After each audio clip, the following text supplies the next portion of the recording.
it just heard in your voice that you wanted to talk about something. So I sat down and, we were talking about dreams, and I once had a dream before, and it's just one of those things that I haven't been initiated in a while because we've been caught up in work and stuff like that. True. So, when you pretty much came out to me and like, it felt like you're reaching for something too. And I was like, you know what? Not in that way though. Oh, not in that way. But in a sense that there's more to life. Yeah. There's more to do. Yeah. And it was that spark. It was that spark that was needed because it was the same here. To be honest, you were the last person that I thought that I would be talking to about it. But when you were like, oh yeah, I used to sing opera and I was like, what? Yeah, I wasn't ready for that. I was like, man, should I tell this guy? But when I was hearing you that you like to write, you'd like to dabble in rapping and stuff like that. Mm-hmm. So I'll give him a little sliver of what I used to do. So I was like, yeah. So I said the whole thing. I don't really tell people that I used to do opera. Yeah. I used to sing in choirs. Yeah. I'd go state to state, stuff like that. Mm-hmm. Not a lot of people know about that. Just because that was a point in my time in my life that it was just shaky. Yeah. And I don't know, when I noticed when I talked about it, it got me. I don't know. It was just therapeutic. Yeah. It was therapeutic because I felt the same way. I was like, man, I done bottled this up for so long. I done tried to talk to this person, that person about it, and nobody would like take me seriously. And so with you, I was like, this dude's taking me serious as shit right now. I was like, you know what? Let's make it happen. So make it happen, to be honest, did you expect like because how many days after that did we go to the show? I think it was within that week. Yeah, man, within the week. To be honest, 7 to 10 days. Like, did you expect any of that within? Oh man, no! I'm over here killing cockroaches, and then I'm at an album release party, dude. It was unreal. It was unreal. Especially me. I'm a parent, and I'm a husband, stuff like that. Mm-hmm. Sometimes it gets a little hard trying to juggle life like that. But my wife gave me the go. Right. She gave me the seal. And that was what was important. I wanted to make sure that she was comfortable with the lifestyle because I know my girlfriend. I tell her about it, and like I told you, album release party. The only thing she heard was party. Mm-hmm. So it's like they don't play them games. They see photos and stuff like that. And that's the first thing that they associate with it is there's going to be a whole bunch of girls there. You guys are going to be drinking and smoking and doing drugs. Yeah. I'm like, nah, it's if you go, it'll throw you off because it's probably a little bit more professional than you would imagine because, it's a job. He's doing his job. Mm-hmm. So with me being in the position that I am, being his best friend, it's like I don't want to show up and be that guy who's just drunk on the side of the stage, messing stuff up. And, and by the way, we ain't even said who the heck I'm talking about. So my boy Deorro, world famous DJ, shout out to him, invited us to his album release party. And so we went down there, took some good photos and video. And, we're going to take that stuff and turn it into some amazing things. And hopefully, we get a chance to keep going back and working with him and his crew and stuff like that. So, it was fun. And I was glad that I could take you and show you like that because I felt like I was kind of keeping that to myself and being like selfish with it, because I tell people all the time, like, yeah, my best friend's this world famous DJ. And, I kind of just leave it at that, and some people know who he is. Some people don't. And the people that know who he is, they're like, oh my God, you must be at all his shows and this and that. And I was like, no, I can count how many shows I've been to in like one hand, because for me, not only is it a genre of music that's really different than what I'm, usually listening to, but just like that lifestyle in general, I never was the go to the club type and party like that. Anyways, I mean, I've done it, but not to that extent, and especially being behind the scenes and seeing how everything is chopped up and how that monster gets rolling. So that was an eye opener because I wasn't even expecting, when you mentioned album release party, it's like, oh man, what are we going to get into? Mm-hmm. And we went in a perfect time, especially with all these things going on, but it wasn't what I thought it would be. Yeah. And that's a good thing, mm-hmm. Because everything was totally different.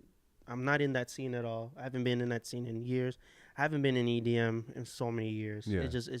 It's one of those things I just fell by the side. But man, when I was in there, when he was performing, I was like, man, where have I been? Mm-hmm. And it's just crazy how it was just such a great experience, and you got to see behind the scenes, and it's not what people think. Yeah. You know, and I like to show people that it's not all about like fun and games and partying, because we did a little bit of that, but it wasn't what you see. Yeah. Or and stigma. It's like you can't really. That's one person. You know, I don't know about other DJs because I follow some DJs on Instagram and stuff like that. And if you look at their pictures, they're doing the stuff that I'm talking about, you know, that the girlfriends probably don't want us doing. So, you know, it just goes to show that even after they perform, you know, it's up to them what they choose to do. And what he chose to do, don't you think that was a little eye-opening as well? Like, did you expect him to go back to the room and hop right back on the laptop and start working again? No, man. I thought we were about to go in that room and there are going to be drinks everywhere, a bunch of people everywhere.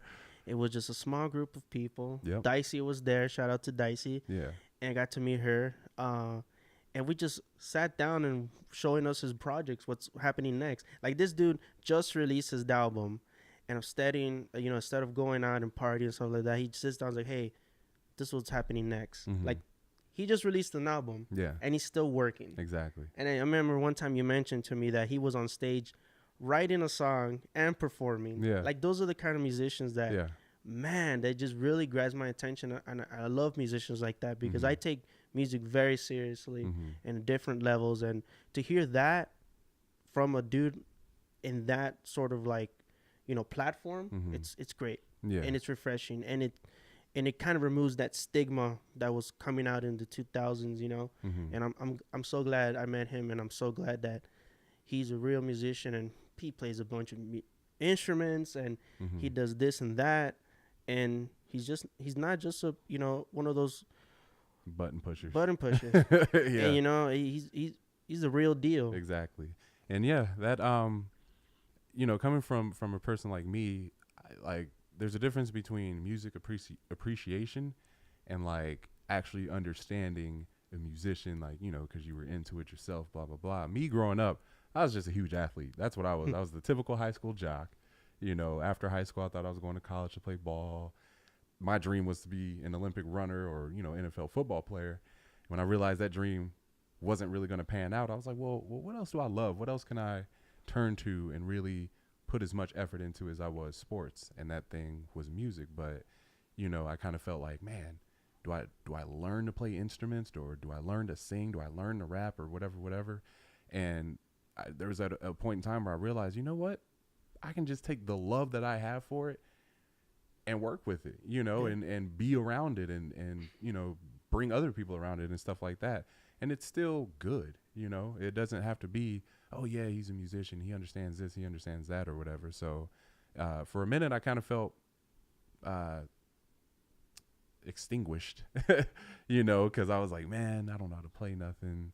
I can't sing, you know. I try to rap here and there. I probably sound like Will Smith back in the day when he was old summertime raps and stuff. But yeah. So when I finally realized, you know what, I can do this, or, you know, if I stick to it long enough, then something good will come out of it.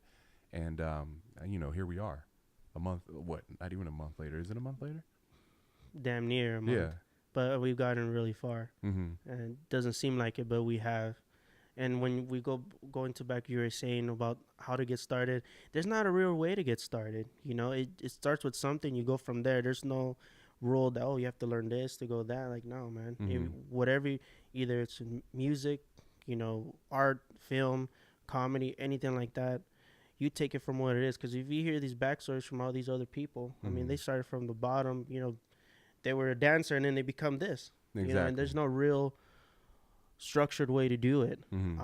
But in this case, we know the right people, and we got to go ahead and make it happen. So yeah, true that, man. You know, with something like this, it started off as just a seed that was planted, you know, and I feel like it wasn't just one seed, it was two seeds that were planted in two different pots, and then somehow their vines grew and intertangled with each other.